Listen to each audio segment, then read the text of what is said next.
And we are back to a special edition of the Boss Bus Between the Cheeks Fiasco Extravaganza album review edition. Yep. We are joined by Paul.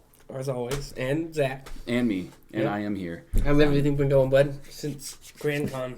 Been chilling. I ended up placing top 8 in the DJ competition. So that was fun. That's awesome. So I'll you're take playing it. again, or is it just you placed in the top 8? I placed in the top 8. But That's the two awesome. guys that moved on were insane. And how many Like, people were all together? I think it was like 32 or 36. That's So, respectable. I mean, especially for how long you've been doing it. Like, Yeah. there's other people who've been doing it for a long time. That's awesome that you were recognized. It was fun. And then the HLN show played at a dome. Basically, it reminded me of like the Bubble Bowl. And I was like, yeah, That's fun. that was good. Should have played that song. How did people react to the Soldier Boy song? I ended up not playing What? it. Only, yeah. You coward. Only because I was coward. a coward. That's why you didn't. You're That's why you were only in the 8. Oh, fuck. I would have been top. You would have won with that one. Yeah, but I've got it in my repertoire. I'm going to use it. I hope so. I look forward to it. It needs to happen. Yeah. How you been? I'm pretty good. I just got over a sinus infection. I just sat at home and watched a bunch of cowboy and samurai movies and figured it out. I did that at Grand Con. I performed at the Comic-Con thing, or the D&D, on the stage, which is really fun. And they're probably going to post their episode soon. So I hope I'll so. share it with you and some other friends. Oh, dude, yes. But was besides beautiful. that, just working, keeping the dog happy. Learned a new song on the banjo. You know, just putzing around, being an old nerd. Hey, You know. good stuff, man. Yeah. So today, we had a great time doing the Gentle Giant review. Yes. That was awesome. So I asked Paul, I was like, yo, we could do maybe one of these again. And he showed me this band. This is a deeper dive into some prog. This is prog metal. Dream Theater is one of the big names. Like, it's them and like Tool are like the two big boys of prog Really? metal. But there's a lot. Tool is prog metal? Tool is prog metal. They're super like polyrhythmic chords and rhythms, like especially their rhythms. Like, I'm not the biggest fan of Tool. Like, people are like diehard Tool fans. Are like, fuck at everything they make. Like, they're using the fucking math in their rhythms. I'm like, yeah, that's not in prog. That's like the norm. Yeah, but that's- it's just the thing about Tool that always messes me up is like they're really good, but they never they tease you too much. Like, they get to this point, like they build, and like they have all this stuff going on, but they never like punch through that ceiling for me. And it always leaves me wanting more. But today, we're reviewing Dream Theater's Scenes from a Memory, Metropolis Part 2.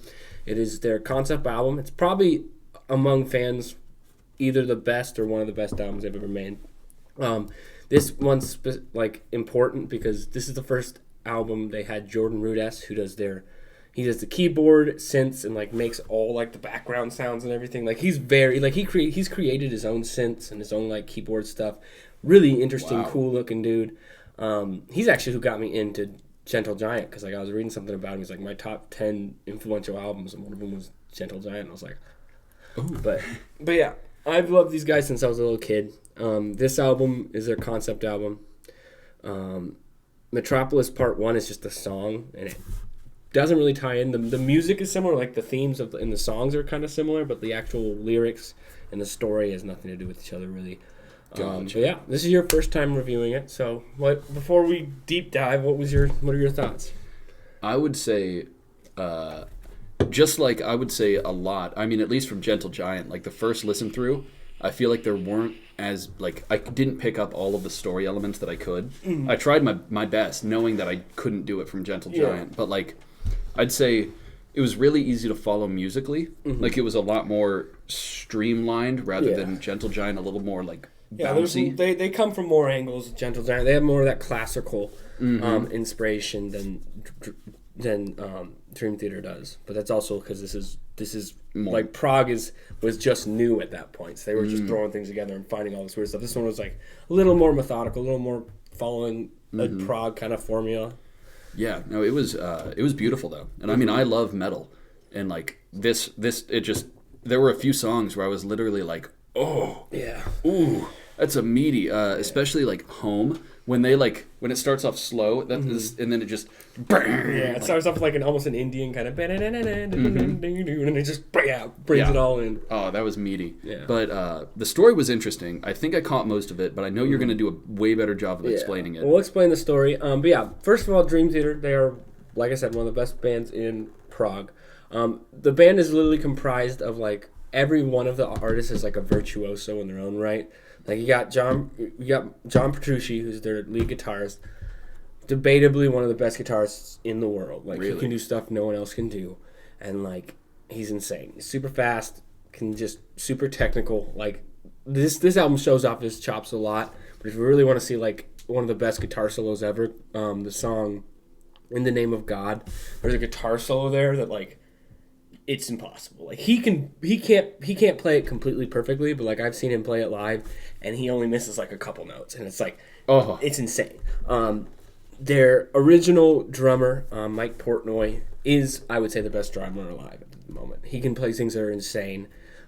He had a falling out with the band like 2 or 3 albums after this one, and they have a new drummer now who's really good, but he's no Portnoy. Like Portnoy also helped write a lot of the songs, a lot of the lyrics. He has. I might show you. The next thing I might show you is going to be 12-Step Suite, which is he's an AA, and he wrote one song per album about like the steps of AA, and like and after he finished all of them, we put them all together and calls it the 12-Step Suite, and it's just amazing. Ooh. But he's a really good writer. And then you got Rudess, who's the keyboardist, who's just very classically trained like Juilliard, like. Doctorate in music. Wow. Builds his own synths, like really insane. In the middle of the concert, he'll just pop out a guitar at one point and just start railing in his freaking seat. And I always forget the name of the bassist because he's just like the quiet, cool type. What's his name? John Young. So he's like this Asian dude who plays the bass, and like he's very quiet and very kept to himself, but he can play alongside Petrucci, and they're literally like playing the same notes, and he's playing it on a bass. It's like, oh, he's so freaking good. Wow. And then, honestly, the most controversial is their front man, which I can't believe I'm forgetting his name. Why am I forgetting his name? Why is it not on here? Is it on the front? Is his name Mike? No, his name is Labrie. James Labrie. He calls himself the Pirate. He's operatically trained, and he's got a great voice. A lot of people, he's kind of like a acquired taste. I never thought that. I've always loved his voice. Yeah, I thought it was cool. He can do a lot with it. Like he's playing 5 characters in this thing, and it's still his voice with everyone, but you can kind of see the difference, and he's got such a range and like a control over it. Like even nowadays, I actually got to see this album live in 2020, and he honestly, I was just surprised how well he could hit those notes still, you know. No, that's insane. Some of those notes were very high. And playing the whole album live, that's so taxing. Yeah, especially on tour. So they did this every other night, like from city to city, playing like 2 hours. And they played a whole first set, and then they came out for their second set and played this. The whole thing was like a 2-hour album. Just kind of ran through the whole thing. And it's insane that they can do that night after night. No, that's nutty. I did not know that they were all so great on their own. Oh yeah, they're virtuosic. And then they actually have another band, Rudess, Petrucci, Portnoy, and then one of the guitarists from King Crimson, which is another virtuosic prog band. Mm-hmm. They have their own kind of instrumental band called Liquid Tension, which is insane. And they're just like some of the best musicians ever just coming together and just playing prog. It's ridiculous. But yeah. Wow. Yeah, I would just say it felt like a mind fuck, and it felt like M. Night Shyamalan. Like, oh yeah, there's twists and turns. Yeah, and I didn't expect that at all. At all. Mm-hmm. Yeah, so we'll go into the plot then, I guess. So yeah, the story is, it's basically a murder mystery kind of story. It is a concept album, which is a very popular thing in Prague. If the listener's not aware, basically it's like a kind of, you can call it a rock opera. You can call it it's basically a concept album is when they're telling a story through their album. Mm-hmm. It's very popular in Prague. This is their first concept album, I believe.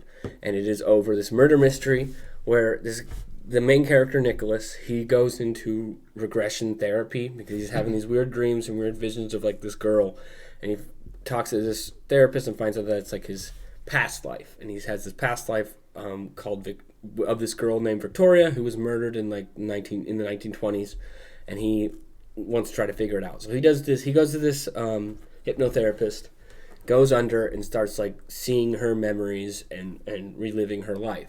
And so Victoria, she's dating this guy named Julian, who also was referred to as the sleeper in some songs. And she dates him. Then basically she breaks up with him because of his drinking and vices and stuff like that. And then falls in love or has an affair or a fling with his brother, Edward. Edward is his brother. Brothers. Yeah, he's like, he's my brother. Yeah. Actually, go through the albums of reading. So yeah, that first song, Regression, is basically him going into the hypnotherapy. Then you have the overture that just brings up the themes of all the songs, cool. which is amazing. That was Yeah, 1928 is really good. Strange Deja Vu is when he's kind of falling into it and falling into her eyes. Victoria starts explaining the plot and stuff. Yeah. So she has a love affair with her ex's brother, but then she still has feelings for Edward or for Julian and wants to get back with him. No.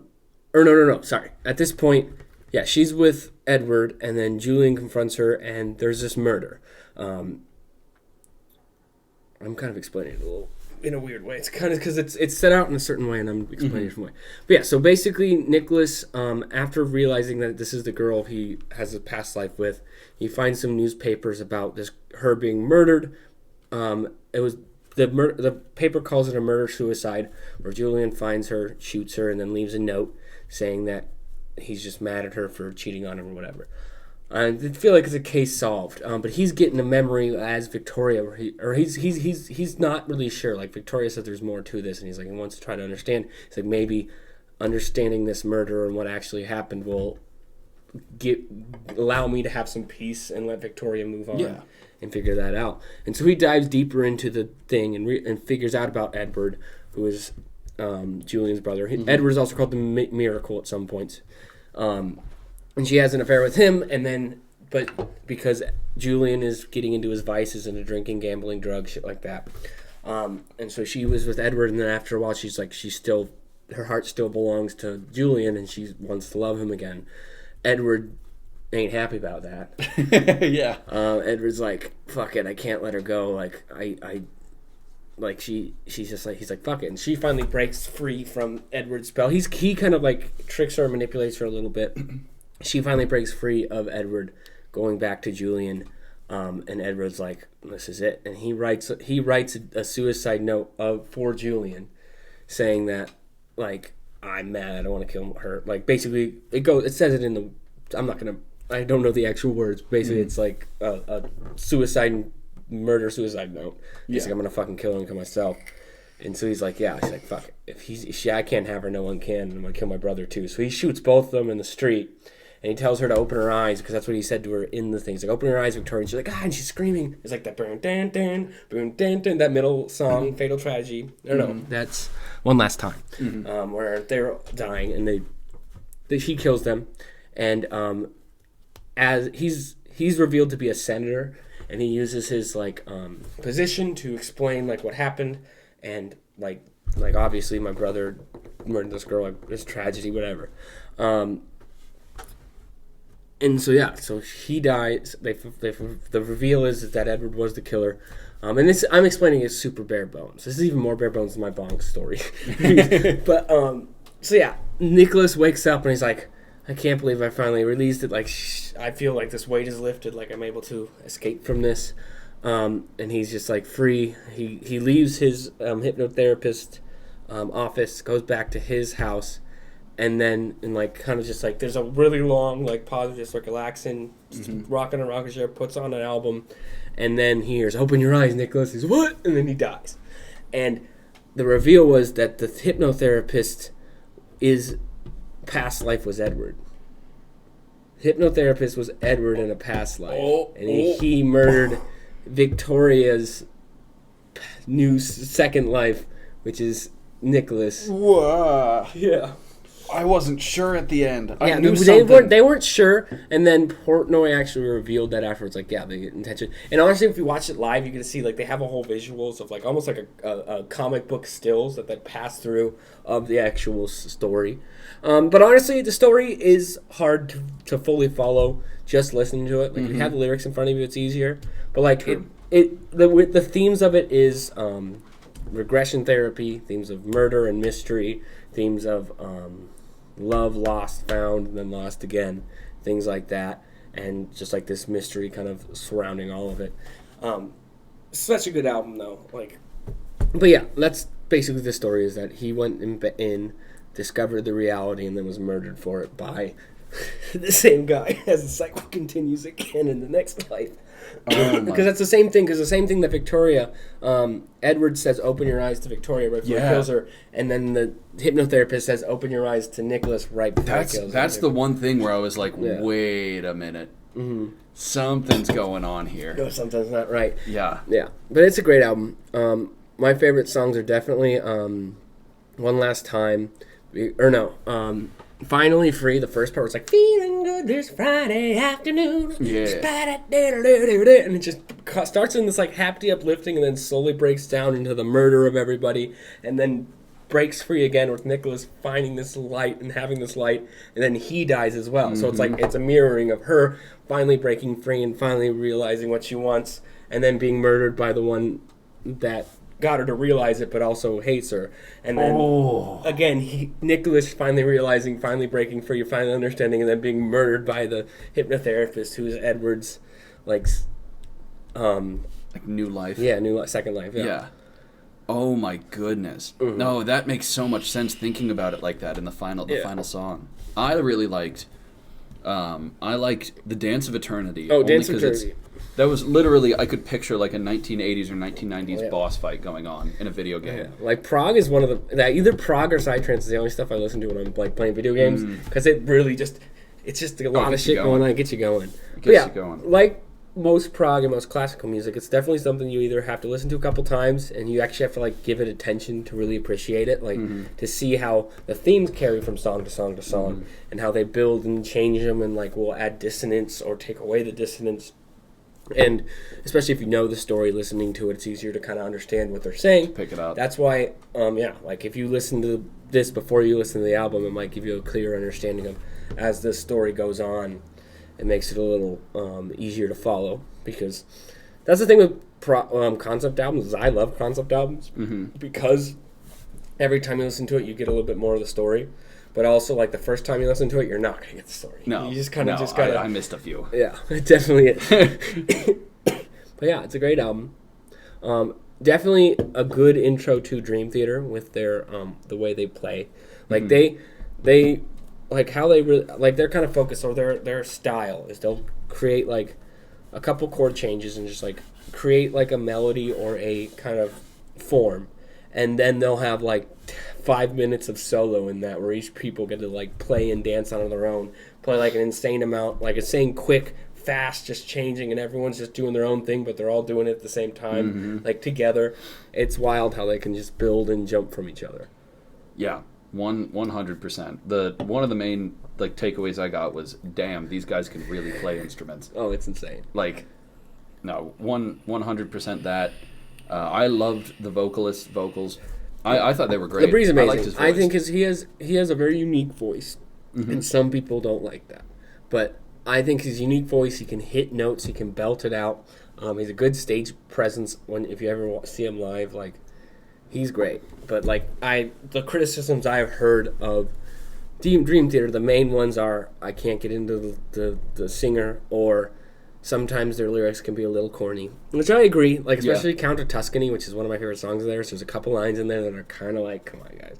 But all in all, they've been one of my favorite bands since like 5th grade. Like, I love them. Yeah, shout out to Anthony for showing me Dream Theater. Shout out. I showed him Gentle Giant though, so I win. True, exactly. He'll never let me. He can't accept that. I will say there were a few times in a few of the songs where like I could almost tell where the next line was going to be because it was going to rhyme with it, and I was like, okay, he's going to rhyme this with this, and like this is going in this way. But it sounded amazing. And that you that's where like I can really tell it's like either Labrie or Rudess or Labrie or Portnoy wrote those lyrics because they're a little more cheesy, but like most of the lyrics are either written by Portnoy or Petrucci because they were like the two kind of leaders of the band until Portnoy left. And I really like Petrucci's lyrics a lot. He's got a little more of like a poetic streak to him, and Rudess does some good stuff too, but like Labrie's kind of cheesy, and Portnoy can just do some simple rhymes, which is. But again, no one listens to prog for the lyrics. Honestly, people listen to prog for the technical like skill for the, especially with prog rock, prog metal. Listen for like the heavy, intense power, but like also super complicated. Like I've always liked metal just because it's super fast. I don't like the metal that's just like I like the technical, like the runs and the shreds and stuff on the guitar and stuff. That's what makes it like fun, you know. But yeah. 100%. Yeah, it's a great album. Definitely, we'll put a link down below to listen to the album. It's a great album to listen to. Definitely, it's not something that everyone's gonna like. Like if you don't like metal, if you don't like fast, intricate stuff that you have to actually pay attention to, you might. I mean, you'll find some songs you like "Dance of Eternity" is a great one for like playing video games, like you said, or driving. But it's not something. It's not background music. It's definitely not stuff like you can talk over or like. Yeah. I mean, I do, but like the average person it's more of a like watching a TV show kind of thing, and that's why it's kind of fun that it is a concept album, is you can kind of follow a plot as well as the music. You know? Literally, one like during Regression when he was like, "Close your eyes, like you'll feel more relaxed." I literally did that, and I'm like, okay, I'm just gonna try to focus solely on this music. Like, I need to try my darndest. Yeah. It's great, and definitely like Dream Theater. They have a lot of other really good albums. They have like Train of Thoughts, one of my favorites. Silver Linings is amazing. That's Portnoy's last album. Count of Tuscany on that album is like one of my favorites. That's a concept song, like it's a story in a song, but not a whole album. That's amazing. I mean, their newer stuff is still good. They actually just made another concept album like a couple years ago called. It's basically like a post-apocalyptic world where like they reverted back to like medieval times. They're trying to make it into like a video game or a play. They're trying to do something with it. Really good. Put a lot of effort into it. It's a story of like a rebellion, but like music was like the heart of the thing, where it's like you're living this post-apocalyptic world where there's no music, and like they have these machines that like play sounds, but they don't play actual music. And this one guy is like this virtuoso like singer guitarist player is like reading a revolution. Super fun. It's a lot of fun like rebellious like medieval like elements to it. And they want to make like a TV or like they want to make a video game out of it. And we're like, that'd be so fucking sick. I think that'd be sick. But yeah, they got a couple of really good songs in that, but. They've definitely had, once Portnoy left, they definitely had a period. He left after Silver Lining. They definitely had a period of like finding their sound again. They actually had a show, I think, on MTV or something where they were like finding their new drummer. Really? And it was a good show. Like, there's a lot of really good drummers on it, and they like just try to play along with Portnoy, because trying to play along with Portnoy is a feat in itself, you know. But they also are like jamming with them, seeing what they have, and it's like a five episode thing you can find on YouTube. Just look up Dream Theater drummer show, and you can find it. Their new guy's good. I like him. I mean, they're about to drop a new album, and they dropped one song, which is like UFO or Alien or something. If you go on their Spotify, it'll be up there. I really am like excited for this album because it definitely feels like the drummer's found his voice in the band. It isn't just filling in for Portnoy anymore. It's actually finding his own voice. Yeah. Oh, that's sick, man. Yeah. No, I enjoyed it. I thoroughly enjoyed it. No, it's definitely something I'll give it another listen because like I'm gonna learn more. It's literally it felt like a movie. Yeah. Like it, and I love how it was split up into acts. Like that in itself felt very like play-like and theater-like. And never hearing Dream Theater or knowing that it was Dream Theater. Yeah, I've shown you. I mean, everyone that knows me or hung out with me has heard Dream Theater before, but you haven't heard Dream Theater until you actually sit down and listen to it. And I think this is a great entry point for Dream Theater because you hear their style, you hear what they're capable of. You got some of Labrie's best vocals at certain points. Like, what's the song? Where is it? It's like.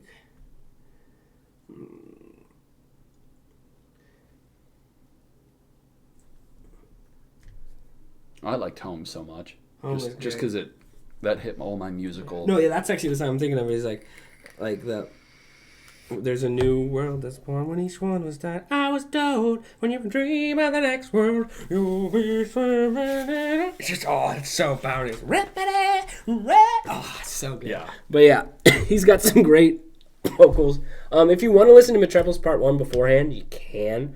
It has the Miracle, the Sleeper, and Metropolis, who is Victoria's character. So the Sleeper is Julian, and the names change back and forth.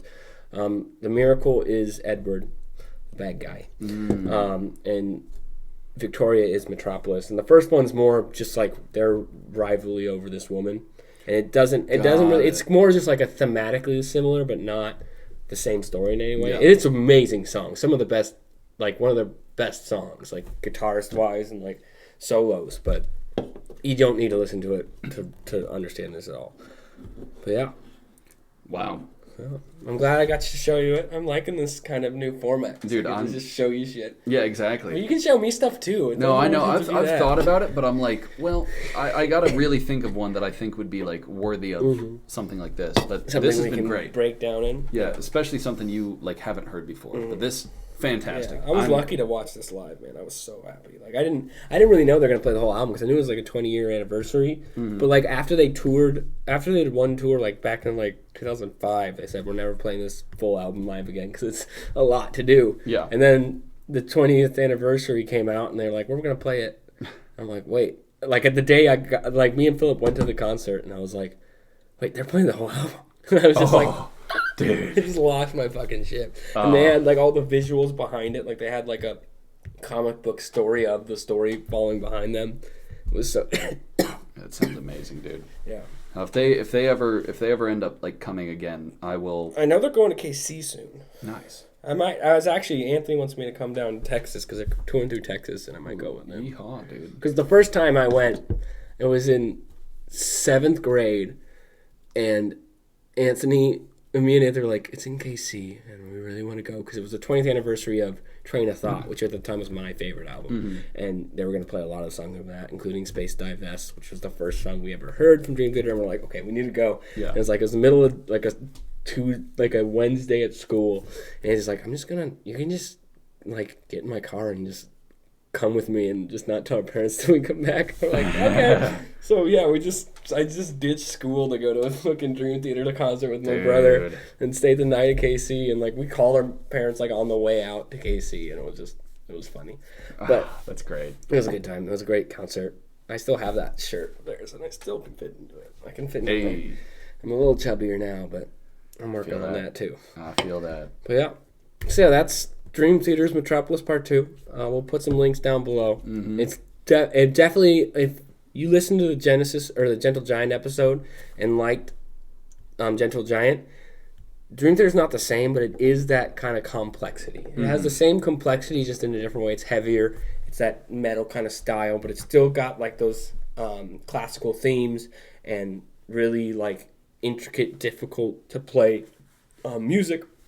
If that interests you, as well as like a fun story to listen to while you're going around, definitely check it out. And if you like that, definitely check out more Dream Theater, especially earlier stuff. Like I would recommend Train of Thought, and the next album after this one is Scenes from a not Scenes from a Memory.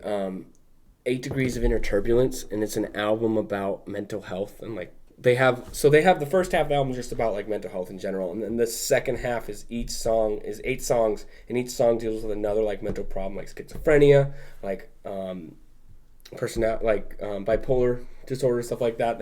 They have it like 8 different Wow. songs, and it's really interesting and fun. And that's some of my favorite songs that are not as intricate, like Solitary Shell, because I kind of tie into that song because that deals with my kind of mental illness kind of shit. And I was like, ooh, it's just a song that I love to sing. Just hits. But yeah, That's good, dude. it's a good time. Wow. Well, definitely listen to it. Check out the link down below to check it out. If you have any feedback after you've listened to it, or if you already have, let us know in the comments. We would love to hear it. Yeah, let us know what you think, and if there's anything we didn't talk about that draws you to Dream Theater, or your own connection to Dream Theater. Yeah, we'd love to hear it. Yeah, and if you have any recommendations, like something you think we probably both haven't listened to, or Yeah. even if one of us has, we'd Different love to- genres. It doesn't matter what the genre. Like, Yeah, we're down. We're up for it. Yeah. Well, thank you again for checking it out. Shout out to the Synergy Nation Network for being the glue that holds us together. Letting us go out to Grand Con with them and hang out. Which sounds like we might be doing it again in March or May. March, yeah. A few months from now, we'll be going again, do another podcast. But yeah, thank you again, Syn Nation, synnation.net/cheeks. Yep. Check us out. We love you all, and we hope you have a great night. Yeah, keep it real. Keep it real.